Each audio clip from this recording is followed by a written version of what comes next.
Ano ba yan? 12% na VAT sa Netflix. Masaya kayo dahil magre-raise daw ang gobyerno ng bilyong-bilyong piso sa tax ng Netflix. Paano naman kami na nagbabayad ng Netflix? Maalala nyo?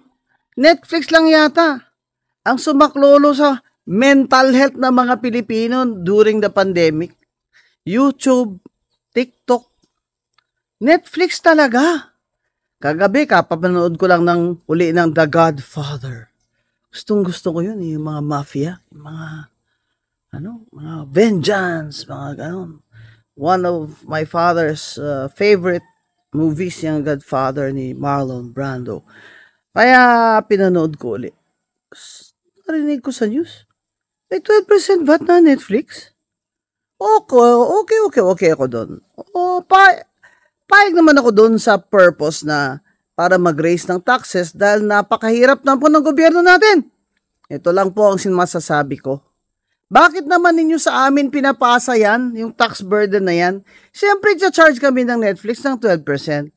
Hindi ba pwedeng nilagay nyo sa batas na ang mga seniors at mga PWD, households na may PWD, ay VAT-free din? Kasi entertainment yan eh. Paano? Dapat may may rules and regulations yan kayo dyan sa BIR, di ba? Na ilibre nyo rin kami mga seniors at PWD dyan sa 12% VAT ng Netflix dahil kalagay sa batas eh. Entertainment yan eh. Leisure yan eh. Mental health namin yan eh. Maluka-luka na kayo ng pandemic, no? Dami nga namatay. Maluka-luka na tayo sa pandemic kung wala yung Netflix na yan nag-entertain sa mga Pilipino. Kaya ako, sana mag-isip-isip naman sila. Bilyon-bilyon kailangan ng gobyerno dahil ninanakaw lang naman ng mga makawatan dyan, ng mga bilyon-bilyong piso din natin dyan. Bayad tayo ng bayad ng tax, tapos ninanakaw lang din ng mga kawatan dyan sa gobyerno. Abay, Mr. President, kung ang 12% VAT na ibabayad pa namin sa Netflix, ay sana 12% na putulin nyo na lang yung mga Ano po ang puputulin? Kuko ng mga kawatan dyan sa gobyerno. Tanggalin nyo na sila. Mag-serious anti-corruption na kayo na komisyon, kagaya ng Indonesia. Kukuha nyo naman yung bilyon-bilyon na yan na savings pag walang korupsyon ng ating bansa. Bakit ba lagi pinapapasa nyo sa aming mga taxpayer na maliliit?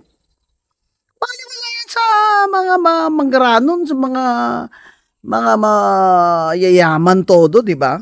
Pero 12%? Ilalagay mo pa yan patong sa mga households na may PWD. Yun na nga lang ang kaligayahan ng mga PWD, mga elderly na tinatawag nating homebound, hindi makalabas ng bahay. Netflix. Ayun, papatungan mo pa ng 12%. Abay, kailangan po talaga. Yung internal rules ninyo dyan, ayusin naman ninyo. Please. Yung mga BIR dyan, mag-isip-isip naman kayo. Paano nyo i-implement ito? Na yung batas namin na special law, na zero VAT kami, mga PWD at seniors, ay dapat na specific law yun, ay dapat yun ang nag-a-apply. Hindi kami dapat nagbabayad ng 12% VAT dyan, kaming mga households na may PWD at may senior citizens. Diba mga kababayan? Hindi na nakaw kasi ng mga kawatan yan sa gobyerno eh. Bilyon-bilyon din ang nakaw. Biro mo yung mga kontraktor, ano ba yan? 40% na daw ang tinitira ng mga congressman sa contracts. Ang favorite nila ay yung, yung net. Ano ba yung net? Ilalagyan ng net yung mga bato sa gilid ng ng mga highway na ng mga parang may bukid-bukid ba. Lalagyan yun ng net, billion, billion. Maglagay lang ng net. Alam mo, nakakaiyak na itong kakagalit itong mga magnanakaw na to eh. Kung ako si BBM, ilinya ko na lahat kayo dyan. Puputulan ko kayo ng mga buhok. Mga kababayan, mag-Facebook po kayo o maglahat. Sumulat kayo, mag-email sa inyong mga kongresista at mga senador na tinututulan natin itong 12% VAT sa Netflix. Zero dapat VAT ang mga PWD at mga senior citizens. Isa pa, kung mga luxury goods ba, tax nyo ng todo, di makakakuha rin kayo ng billion taxes. Yung mga luxury cars na yan, di, sige nga, i-double nyo ang mga tax dyan.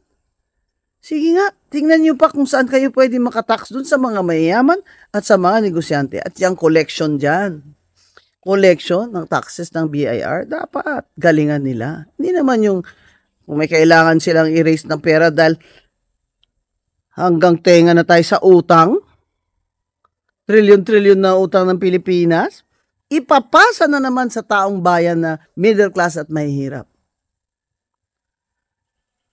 I object.